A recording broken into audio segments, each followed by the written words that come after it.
BNP নেতা ইশরাকের সঙ্গে কি সম্পর্ক সেটা তো আমি বলতে পারবো না, কিন্তু এখানে অপুকে ইউজ করে একটা দল নিজেদের স্বার্থ হাসিল করতে চাইছে কাউকে দাবানোর জন্য, এবং এটা তো সবার কাছে ক্লিয়ার। কোন দল সেটা তো আমি বলতে পারবো না, তাই না? 31 তারিখ রাত 11:30টার পর থেকে 7টা পর্যন্ত ওকে যে বন্দি করে রাখলো, ওইখানে ওর যে স্বীকারোক্তি নিল, এই স্বীকারোক্তিটা নিল কারা? এবং গোপীবাগ কার বাসা?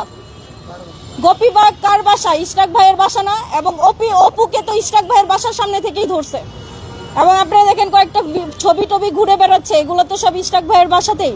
তো এখানে তো বলার সন্দেহর কিছু নাই যে অপুকে নিয়ে ইশরাক ভাই জোরপূর্বক এগুলো করাইছে। এবং যেই ধারণা সেটা হচ্ছে যে অপুকে উনি হয়তোবা আইনি সহায়তা দেওয়ার কথা বলছিল, যে তুমি আমাকে শুধু একটা নাম বলবা, তোমার নাম একটা নাম বলবা, যে কোনো উপদেষ্টার একটা নাম বলবা, হয়তোবা আসিফ নয়তো নাহিদ, কারো একটা নাম বলবা যে এরা তোমাদেরকে দিয়ে চাঁদাবাজি করায়, তাইলেই হবে, তোমার যত রকমের হেল্প লাগে আমরা তোমাকে করব। উনি বলছে যে আমি পুরাপুরি ফেসে গেছি, এটা আমি বুঝতেই পারি না, আমি নিজে যা ওইখানে এইরকম সিচুয়েশনে পড়া যাব। আমি জানতামই না যে ওইখানে রিয়াদ টাকা নিতে গেছে, বা ওই আঙ্কেলও আইসা রিয়াদকে টাকা দিবে, এগুলো অপু জানতোই না। অপু গেছে শাম্মী আহমেদকে ধরার জন্য, এটাই ওর উদ্দেশ্য, আর কোনো উদ্দেশ্য ছিল না। ঠিক আছে, এখন এই 31 তারিখের রাতে থেকে সকাল 7টা পর্যন্ত এই সময়টাতে অপু গোপীবাগই ছিল। গোপীবাগ থেকে অপুকে অ্যারেস্ট করছে। আপনারা ডিবির কাছ থেকে খোঁজ খবর নেন, ওনারাই তো বলবে ওরা কোত্থেকে নিয়ে আসছে। ওয়ালটন এখন দেশের সীমানা পেরিয়ে পৌঁছে গিয়েছে 50টিরও বেশি দেশে। ওয়ালটন, ঘরে ঘরে বিশ্বজুড়ে। রিমান্ডে নিছে, আমরা জানি রিমান্ডের পরে কোর্টে উঠানোর পর একটা মেডিকেল রিপোর্ট জমা দিতে হয়। অপুর জন্য পুলিশ কোনো মেডিকেল রিপোর্ট জমা দেয় নাই। আমরা আবেদন করছিলাম মেডিকেল করার জন্য, সেটাও গ্র্যান্ট করে নাই। এই হচ্ছে অবস্থা।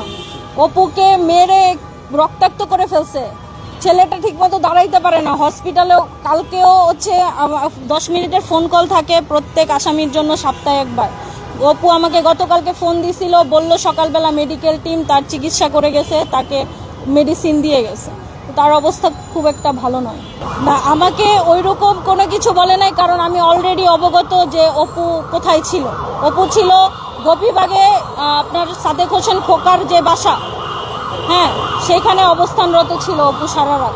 সেখানে ওই স্টেটমেন্টগুলো দিছে, এই স্টেটমেন্টটা ওই বাসা থেকে, এটাই সত্যি। অপুকে তুলে নিয়ে গেছে, নিয়ে গিয়ে ওইখানে সারা রাত দফায় দফায় ওর ভিডিও ধারণ করছে, একটু একটু করে অ্যাড করছে, এবং এই 14 দিন মাথায় এসে সেটা ভাইরাল করছে। কেন করলো? এতদিন কেন করে নাই? এবং আপনারা প্রশ্ন করতে পারেন যে আপু আপনি এতদিন কেন এগুলো সামনে আনেন নাই? না, আমার পাশে কেউ ছিল না, আমি কাউকে চিনি না। এই যে মিডিয়া আপনারা সবাই সামনে আমার দাঁড়ায় আছেন, এতগুলো চ্যানেল, এইগুলোকে তো আমারে ম্যানেজ করে দিছে অপুর দলের। যখন অপুর এনসিপির উপরে প্রশ্ন আসলো, যখন এনসিপির উপরে প্রশ্ন চলে আসলো, এনসিপির স্বার্থে চলে আসলো, তখন তারা আমাকে এখানে নিয়ে আসছে। আমি এতদিন এই কথাগুলো বলার মানুষ পাচ্ছিলাম না, আমি কাকে বলতাম?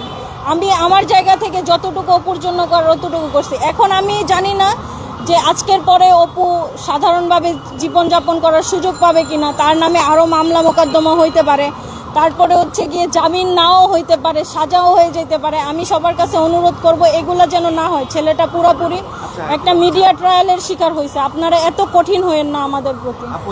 হ্যাঁ, নাম তো আমি তো সেটাই বলতেছি যে সেটা ইশরাক ভাইয়ের বাসা। ইশরাক ভাইয়ের বাসায় তো ইশরাক ভাই থাকবে, কে থাকবে? হ্যাঁ, ইশরাক ভাইয়ের লোকজনই তাকে তুলে নিয়ে গেছে, ইশরাক ভাইয়ের বাসায় ছিল, এবং ইশরাক ভাই ডিবি পুলিশের কাছে নিউজ দিয়ে ওদেরকে ধরা গেছে। কারণ রিমান্ডে নিয়ে অপুর মুখ থেকে বারবার এই আসিফ মাহমুদ সজীব ভুইয়া নামটা আর নাহিদ ইসলাম নামটা তারা শুনতে চাইছে, যে তোমাদের পিছনে এই দুইজন আছে, যেই কোনো একজনের নাম তোমাকে স্বীকার করতে হবে। সে কিন্তু 164-এ কোথাও এই দুইজন উপদেষ্টার কারো নাম সে বলে না।